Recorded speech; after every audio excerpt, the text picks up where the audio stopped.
A gente vai começar então aqui a nossa conversa falando um pouquinho a respeito dessa fase aí entre 0 e 2 anos, né? Então eu sempre vou começar, sempre que a gente começar a apresentar um determinado grupo etário, meu ponto de partida vai ser o corpo, porque eu acho que é mais fácil para a gente, porque é esse meio que a gente vive, né? Se a gente for pensar nesse indivíduo entre 0 e 2 anos, no primeiro ano de vida dele, do ponto de vista motor, ele está no momento que a gente fala de fase motora reflexiva, né? Por quê? Porque grande parte desses movimentos são movimentos reflexos, principalmente entre essa fase pré-natal, antes do nascimento, que antecede aí o nascimento, até os 4 primeiros meses de vida. Então, como esse sistema nervoso ele ainda está muito imaturo, né? A gente tem aí uma região do nosso sistema nervoso que é o córtex cerebral, que é a região, é a superfície do nosso cérebro. Essa região, na verdade, ela é responsável pelo controle motor. E esse córtex está extremamente imaturo no momento do nascimento. Agora, tem uma parte do meu sistema nervoso que já amadureceu, que é capaz, o meu corpo é capaz de responder às informações que eu recebo dessa parte. Na verdade, são duas regiões, a medula e o tronco. Então, são essas duas regiões que estão responsáveis por esses movimentos. Mas nessas duas regiões não mora raciocínio, gente. A gente não processa de forma racional as informações nessas duas regiões. O que elas fazem? Elas a partir de um estímulo que elas recebem do ambiente, elas enviam um comando para o meu corpo reagir, sempre de uma forma estereotipada, né? Então, por causa de uma imaturidade do ponto de vista neural, nesse momento da minha vida, a enorme maioria dos movimentos são movimentos reflexivos. A gente está falando aí até mais ou menos os 4 meses de idade. Entre 4 meses e 1 ano de idade, grande parte desses reflexos vão sendo substituídos por movimentos que a gente chama de movimentos voluntários, que aí é o momento que o meu corpo começa a obedecer à minha vontade. Porque o córtex motor, que é essa região aí do cérebro responsável pelo controle dos movimentos e é responsável por processar as informações de uma forma racional, ele começa a entrar, então, aí no comando da história. Então, essa é a história nesse primeiro ano de vida. Agora, essa fase motora reflexiva, existe uma outra fase motora que se sobrepõe a ela, que é a fase motora rudimentar. A gente chama, pessoal, de movimento rudimentar todo movimento que eu já controlo, quer dizer, que o meu córtex está no comando. Então, são aqueles movimentos voluntários. Por que essas fases se sobrepõem? Porque até o primeiro ano de vida, todos os movimentos que são reflexos dizem respeito a essa fase motora reflexiva, e aqueles movimentos que já são voluntários dizem respeito a essa fase motora rudimentar. É esperado que com 1 ano de vida esses reflexos aí primitivos tenham desaparecido e aí de 1 a 2 anos a gente segue só com essa fase motora rudimentar. Pessoal, o que é importante nesse começo aí se a gente for pensar em termos de consciência do meu corpo, consciência dos meus movimentos? Não tem como a gente conceber um corpo que me obedeça, né? Não tem como eu entender que esse corpo é meu, não tem como eu me apropriar desse corpo se esse corpo é reflexo, se todos os movimentos que eu produzo são reflexivos. Como é que eu vou entender, como que o bebê que nasceu entende que ele é ele? É difícil. Como é que ele vai se apropriar daquele corpo, uma vez que aquele corpo não obedece aos comandos dele? Né? Os movimentos que ele realiza são movimentos que não são controlados, não passam por esse crivo da razão, da vontade. Então, essa criança, se a gente for pensar do ponto de vista social, a gente chama esse momento de indiferenciação. Ela não consegue se diferenciar do meio. Ela entende que ela está totalmente integrada com o meio. Como é que ela vai se diferenciando, entendendo que ela é alguma coisa num mundo que tem várias outras coisas? Quem que viabiliza isso? O movimento. Então, é a partir do momento que ela começa a se movimentar, que ela vai se apropriando desse corpo, olha a importância desse movimento. E é incrível porque isso começa a acontecer de uma forma muito forte, mais ou menos em torno de 6 meses de idade, que é o momento que ela concebe a noção que a gente chama a noção de objeto, né? Ela vai entender que as coisas têm contornos e que cada coisa no mundo tem um contorno, portanto não está tudo misturado, e que ela própria tem o seu próprio contorno. Isso acontece mais ou menos em torno de 6 meses, que é o momento que esse bebê vai para o chão. É o momento que ele começa a controlar esse corpo, né? A se deslocar. Ele não está mais tão dependente de um colo, de alguém levando ele para os lugares, ele só vendo aquele mundo que é possível de ser visto no colo de alguém. Ele passa a ter mais autonomia. E essa construção toda vai acontecendo até os 2 anos de idade. Então, a gente espera que na hora que esse bebê chegar aí com seus 2 anos de idade, ele tenha a exata noção de quem ele é e de quem ele não é. É a construção do eu e do não eu, né? Tudo que faz parte desse corpo sou eu e tudo que está fora desse corpo não sou eu. Esse momento é um momento que, se você pedir para a criança se desenhar, ela desenha um círculo. E isso é muito representativo, porque, na verdade, esse círculo, tudo que está dentro desse círculo é ela e tudo que está fora desse círculo não é ela. Claro que é um corpo que eu ainda não tenho total consciência de todos os meus pedaços, mas olha que incrível, eu já sei tudo que compõe quem eu sou, entendendo que tudo isso é uma grande bola por enquanto. Do ponto de vista afetivo, pessoal, essa criança, ao longo desses 2 primeiros anos de vida, ela foi apresentando para a gente aquelas emoções que a gente chama de emoções primárias, que são emoções que todos os humanos têm, em qualquer lugar do mundo. São 6 emoções, então a gente está falando de alegria, de tristeza, de aversão, de surpresa, de raiva e de medo, e a gente consegue observar nesses bebês essas expressões. Então, esses 2 anos de vida são essas emoções que eles vão apresentar para a gente. Então, e finalmente, do ponto de vista moral, esse bebê está no momento que a gente chama de anomia moral. Anomia moral, gente, é o seguinte: eu estou fora do universo moral.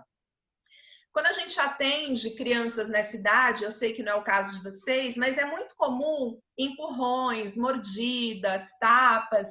E aí vem a mãe de um bebê, ai, aquele outro bebê, aquela outra criança mordeu o meu filho. Ela só não sabe que o filho dela também mordeu, né?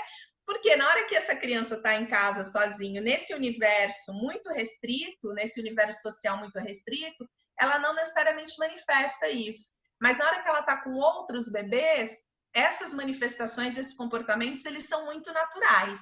E eles acontecem não porque ela é ruim, porque ela quer machucar o amigo, mas porque ela não entende que se dói nela, dói no outro também. É uma criança que ainda está se construindo, se constituindo. Então, ela não concebe o outro ainda. E como ela não fala, ela não usa ainda esse recurso da fala para se comunicar, isso está inacessível para ela, ela recorre ao corpo. E aí o corpo, a gente chama esse momento, né? Que linguagem que ela usa? Ela usa a linguagem corporal para se comunicar. Como é que eu falo não? Eu empurro, eu tiro o brinquedo da mão do meu amigo, porque é aquilo que eu quero. Eu ainda não sei falar, por favor, me empreste, né? Então, o meu objeto de desejo é aquele brinquedo, eu vou lá e tiro. Do ponto de vista cognitivo, a gente chama esse momento de inteligência prática, porque a inteligência, literalmente, ela se traduz na prática, né? Então, é aquilo que eu desejo nesse momento, eu vou usar esse recurso prático para resolver a história. Gente, se a gente for pensar, então, no 0 aos 2 anos, eu acho que de uma forma muito, muito, muito resumida, é isso que eu queria passar para vocês, para que vocês consigam entender a origem dessa história toda. E aí, nos próximos momentos, aí, a gente vai evoluindo para os grupos etários seguintes, mas sempre a gente vai sempre se reportar aí para esse início, para entender como que uma coisa vai costurando na outra. Tudo bem? A gente vai abrir agora para perguntas. Vamos conversar um pouquinho, enfim, sobre as questões que vocês vão trazendo, e aí depois a gente vai para o grupo etário seguinte. Aí eu preciso da Salete aí para falar quais são as perguntas. Claro, eu estou vendo aqui no chat, a Teruyo colocou uma pergunta no começo e depois ela colocou uma observação. Tê, você quer abrir e falar com a Cláudia? Ou você quer que eu passe aqui a pergunta para ela? Não, eu coloquei algumas observações, porque na família agora tem um bebê de 1 ano. Minha netinha fez 1 aninho, vai fazer 1 aninho. Então, eu estou revivendo essa coisa do primeiro aninho, de novo, né? Minhas filhas são já adultas e tal.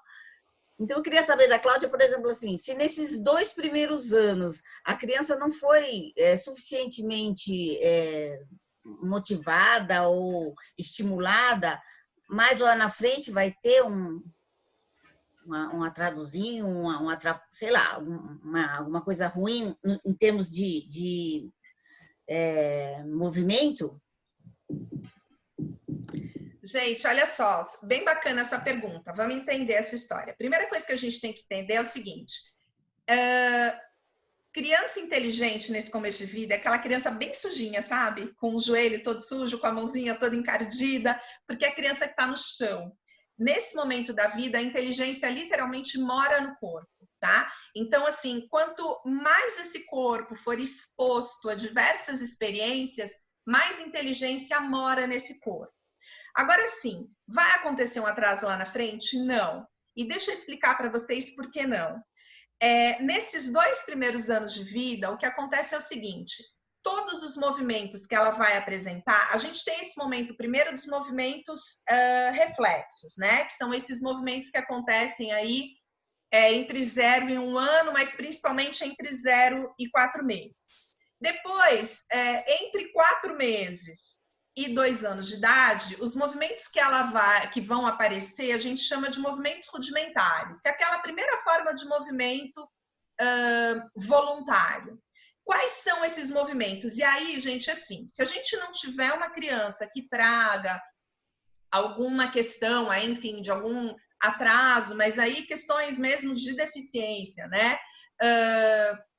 Todas as crianças vão realizar esses movimentos. Esses movimentos são o seguinte: controle da cabeça e do pescoço, rolar lateral, sentar, colocar-se ereto. Isso se a gente for pensar do ponto de vista de habilidades estabilizadoras.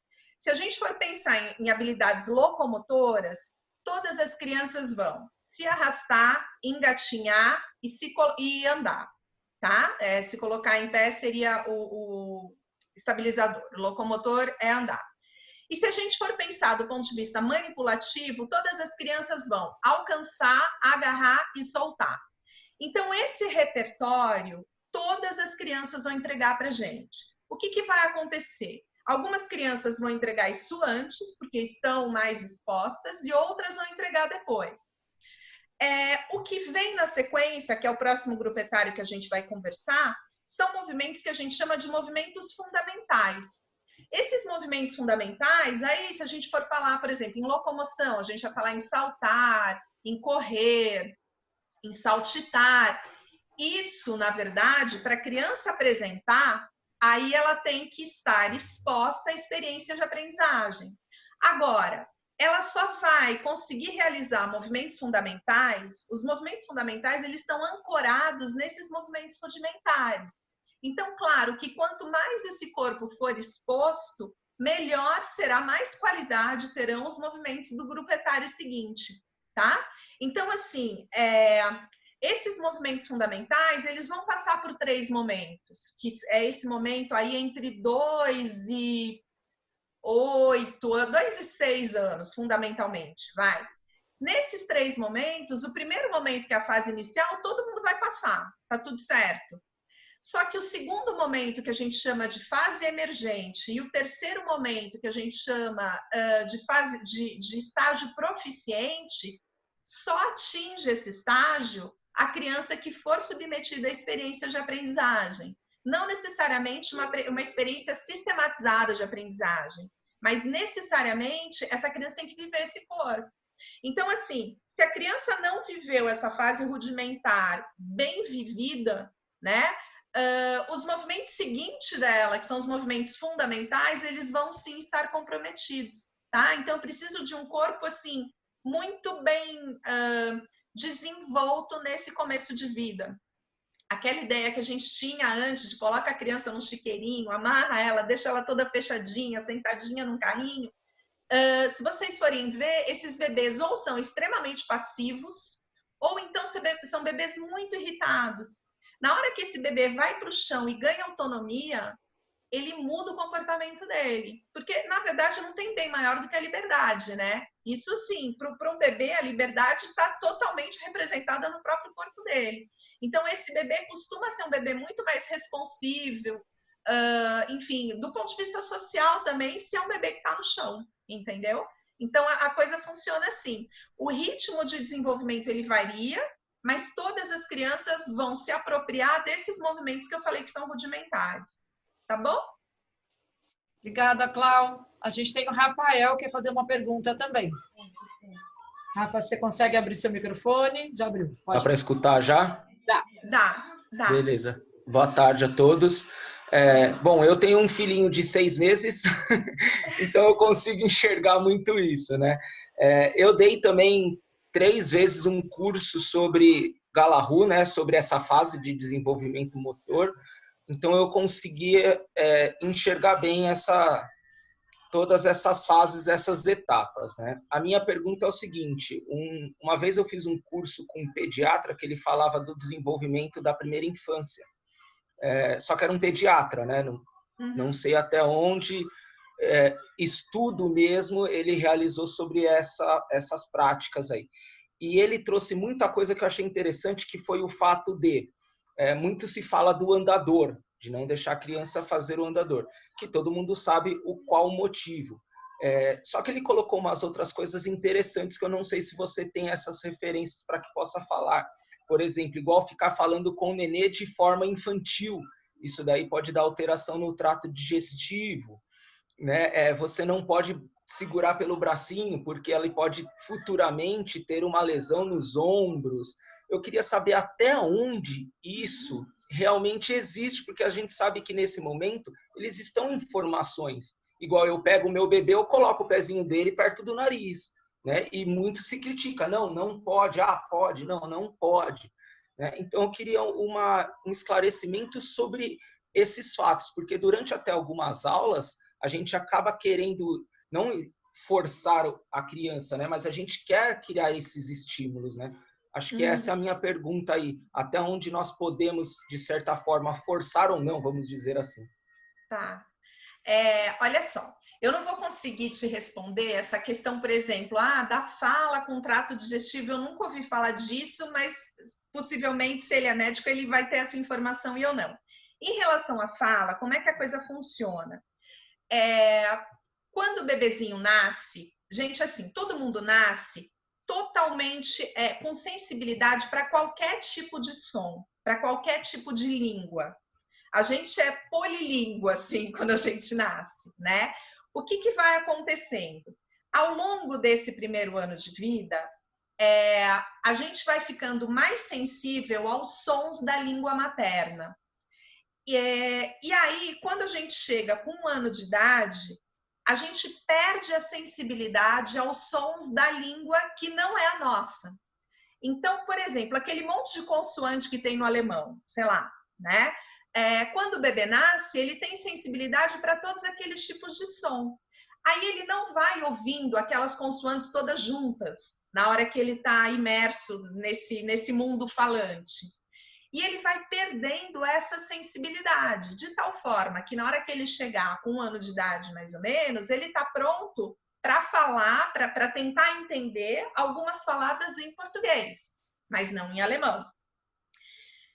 O que, na verdade, faz com que esse bebê vá se apropriando dessa língua? Porque imagina, a gente nasceu num mundo que a gente não compreende nada daquilo que está sendo dito, absolutamente nada, né? Sei lá, você fala japonês? Eu não falo.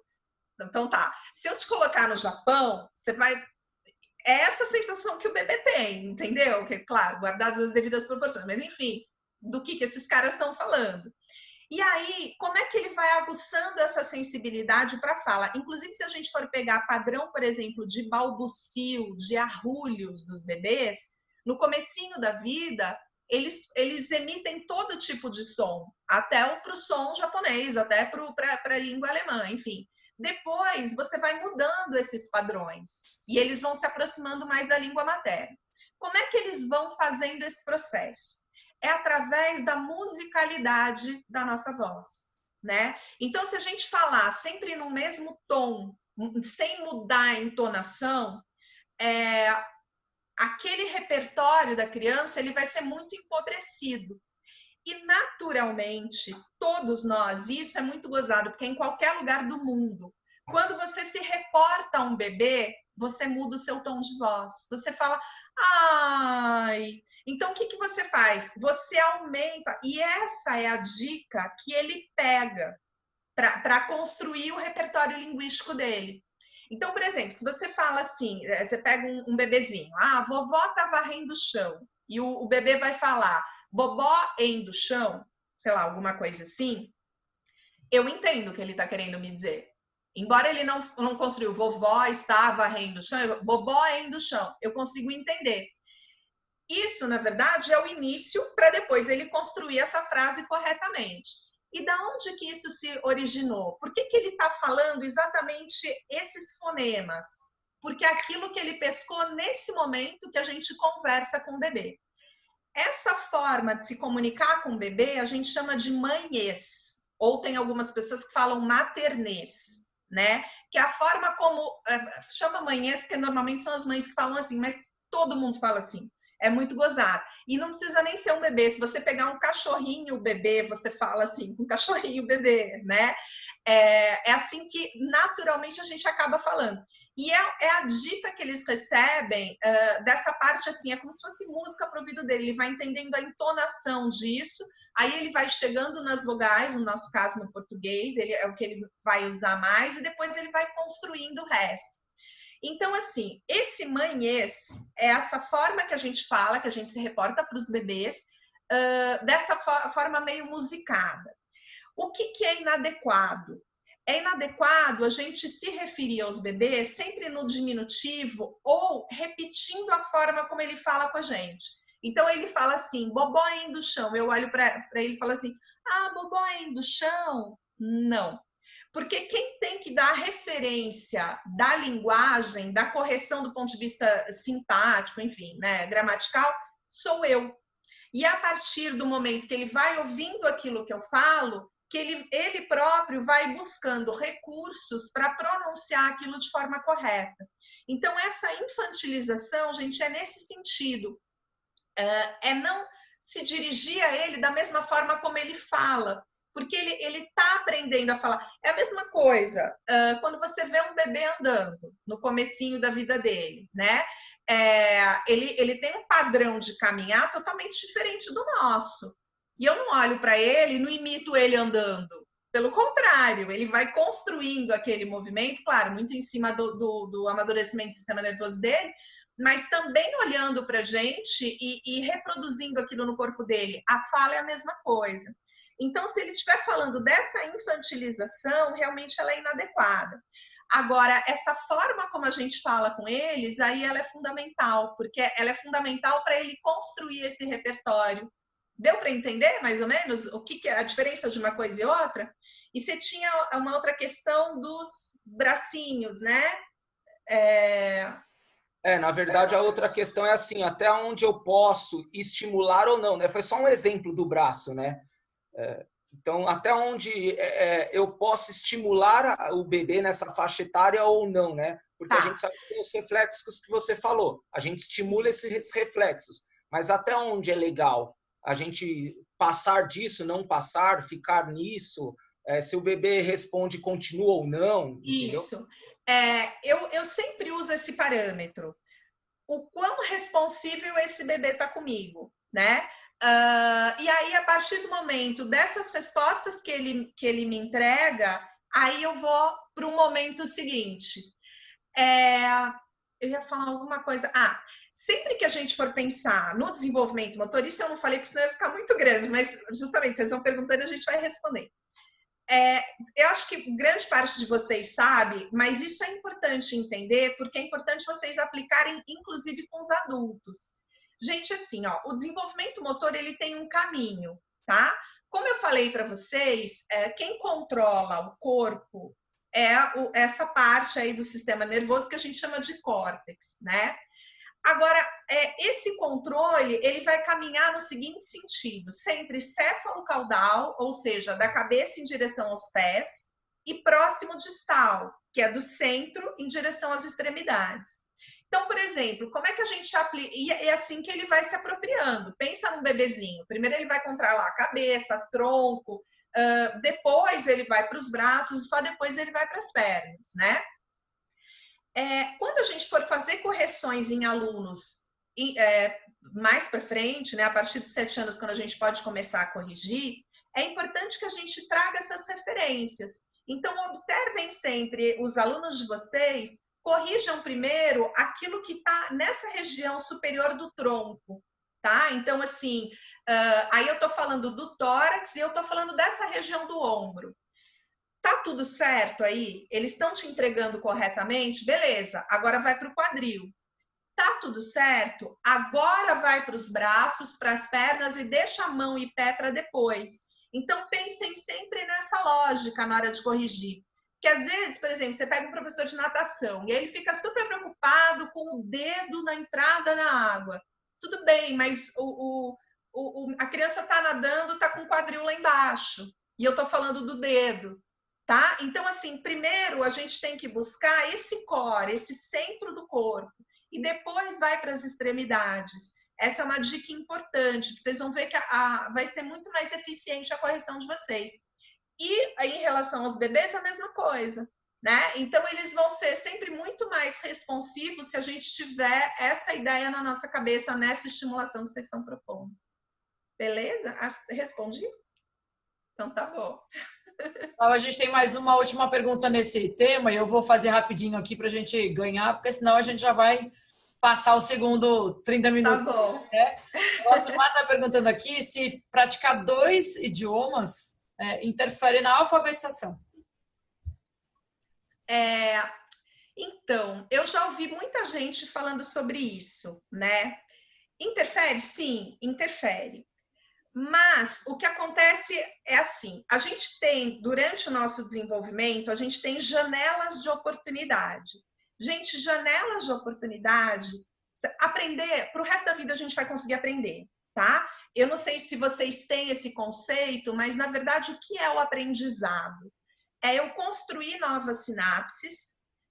Sinapses são as conexões entre os neurônios, né? Então, à medida que eu aprendo, eu construo novas conexões. E, além disso, eu elimino aquelas conexões que eu não estou mais usando. De tal forma que o meu cérebro, para o resto da minha vida, ele vai sendo moldado. Ele não é uma coisa estanque, tá? Então, eu construo novas sinapses e elimino aquelas que eu não uso mais. Isso acontece até o último dia da minha vida, para sempre. Sempre é possível aprender. Mas a gente tem momentos na vida que a gente chama de janelas de oportunidade, que são momentos onde, assim, tudo está voltado para aquele tema. E essa parte aí da fala, né, de aquisição de línguas, enfim, nesse começo da vida, a gente é uma janela de oportunidade incrível para aquilo. E a gente está falando aí desses primeiros 5 anos de vida, principalmente desses primeiros 3 anos de vida. Então, assim, quando você ouve esse pessoal do bilinguismo falar, e faz todo sentido do ponto de vista da neurociência, você estimular uma segunda língua nesse momento. É muito mais fácil dessa criança receber essa informação. Eu lembro uma vez, eu não sei se vocês vão lembrar, uma repórter, hoje ela está no Fantástico, a Sônia Bride, da Rede Globo. Ela era repórter internacional, né? Ainda é repórter, como que chama? Correspondente internacional, e ela morou 3 anos na China. E era impossível para ela falar mandarim. E ela tinha um filhinho de 4 anos, então ela tinha um intérprete, porque como o contrato dela com a Globo, sei lá, era coisa de 3 anos, 4 anos, alguma coisa assim, ela falou, bom, eu vou demorar muito mais do que isso para aprender a falar. Então ela contratou um intérprete. E o filho dela, de 4 anos, saiu falando mandarim. né? Ele veio, imagina, ele falava português, inglês, sei lá, e mandarim, né? Então, essa janela de oportunidade existe. Na hora da alfabetização vai complicar? Vai complicar. Inclusive, grande parte das escolas bilíngues, o que elas fazem? Elas interrompem literalmente o processo na alfabetização, alfabetizam em português e depois retomam para a segunda língua, né? Claro que vai ter essa confusão, mas eu acho que a criança mais ganha do que perde, entendeu?